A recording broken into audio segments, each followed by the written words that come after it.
هي أعمال ليالي القدر المباركة؟ أعمال ليالي القدر على قسمين، قسم منها عام يشمل الليالي الثلاث، يعني يؤدى ليلة 19 وليلة 21 وليلة 23، يسموها الأعمال العامة. وقسم منها خاص، يعني أكو أعمال تؤدى في ليلة من تلك الليالي فقط، كما سنبين إن شاء الله. أما بالنسبة للأعمال العامة اللي تشمل الليالي الثلاث، فأولا الغسل، يستحب للإنسان أن يغتسل ليلة 19 وليلة 21 وليلة 23، والأفضل أن يكون الغسل في وقت المغرب، وهذا الغسل يغني عن الوضوء بناء على رأي السيد السيستاني حفظه الله. طبعا من باب الاحتياط الأفضل والأحوط أن الإنسان يتوضأ أيضا للصلاة، لا يعتمد على هالغسل، لكن كمسألة فقهية هو يغني عن الوضوء إن شاء الله. العمل الثاني زيارة الحسين سلام الله عليه في ليالي القدر المباركة. في الحديث أنه إذا كان ليلة القدر نادى مناد من السماء السابعة من بطنان العرش إن الله قد غفر لمن زار قبر الحسين عليه السلام. فزيارة الحسين احرصوا عليها في ليالي القدر المباركة. العمل الثالث الصلاة ركعتين، أكو صلاة ركعتين تصلى في ليالي القدر الثلاثة. شنو طريقة هذه الصلاة؟ عبارة عن ركعتين يقرأ الإنسان في كل ركعة الحمد مرة والتوحيد 7 مرات، يعني تكبر تكبيرة الإحرام، تقرأ الحمد وبعدها التوحيد 7 مرات مع البسملة، طبعا كل مرة تبسمل وتقرأ سورة التوحيد. بالركعة الثانية نفس الشيء، تقرأ سورة الحمد مرة والتوحيد 7 مرات، وبعد الفراغ من الصلاة تقول 70 مرة أستغفر الله وأتوب إليه، بهذه الصيغة ما بها كلمة ربي، أستغفر الله وأتوب إليه.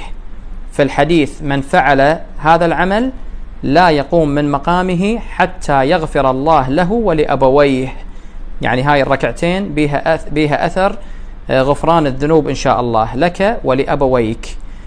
ومن أعمال ليلة القدر أيضا ليالي القدر أن تأخذ المصحف الشريف القرآن الكريم فتنشره، تفتحه وتضعه بين يديك وتقول اللهم إني أسألك بكتابك المنزل وما فيه، وفيه اسمك الأكبر وأسماؤك الحسنى وما يخاف ويرجى أن تجعلني من عتقائك من النار، وتدعو بما بدا لك من حاجة.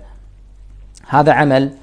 بعدين أكو عمل آخر، وهو أن تأخذ المصحف فتضعه على رأسك، هذا اللي احنا نسميه رفع المصاحف، وتقول اللهم بحق هذا القرآن وبحق من أرسلته به وبحق كل مؤمن مدحته فيه وبحقك عليهم فلا أحد أعرف بحقك منك، ثم تقول 10 مرات بك يا الله بك يا الله بك يا الله، بعدها بمحمد بمحمد بمحمد 10 مرات، وأسماء المعصومين عليهم السلام مذكور في مفاتيح الجنان اللي هو دعاء رفع المصاحف. فهذا هم من الأعمال المستحبة في ليالي القدر المباركة. وهناك بعض الأدعية التي تقرأ في ليالي القدر تلقوها بكتاب مفاتيح الجنان.